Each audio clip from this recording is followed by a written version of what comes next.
ఏ దారంతో ఈ ముత్యాల దండను కట్టారో ఆ దారాన్ని ఎవరైనా లాగితే ఈ ముత్యాల దండ తెగిపోతే, అలాగే ముత్యాలన్నీ నేల మీద పడిపోయి చెల్లాచెదురైపోతే అప్పుడు మీరేమనుకుంటారు? ఇవి కింద పడిన వస్తువులు, నేను వీటిని తీసుకోను అని అనుకోరు కదా. మనం వంగి ఒక్కొక్క ముత్యాన్ని ఏరుకుంటాం, మళ్ళీ వాటిని దారానికి కడతాం. ఎందుకంటే ఈ ముత్యాలు చాలా విలువైనవి. ముత్యాలు విలువైనవి అనడంలో ఎలాంటి సందేహం లేదు. కానీ వీటికంటే కూడా మన జీవితంలోని మన సంబంధాలు, మన బంధాలు ఇవి ఇంకా ఎక్కువ విలువైనవవుతాయి.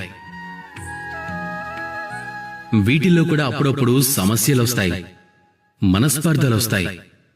అప్పుడు ఇవి కూడా చెదిరిపోతూ ఉంటాయి.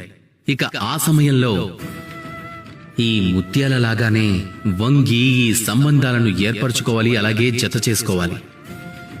వీటిని భద్రంగా చూసుకోవాలి. ఎందుకంటే వీటన్నిటికంటే అమూల్యమైనవి ఇంకేవీ లేవు. ఒకవేళ మీరు ఈ పనిని నేర్చుకున్నారు అంటే మీ జీవితంలోనే ఈ సంబంధాలు, ఈ బంధాలు మీకెప్పుడూ బలాన్ని అందిస్తూ ఉంటాయి, ఆనందాన్ని కలిగిస్తుంటాయి. ఇక ఈ మనసు చాలా సంతోషంగా చెప్తుంది, రాధా కృష్ణ.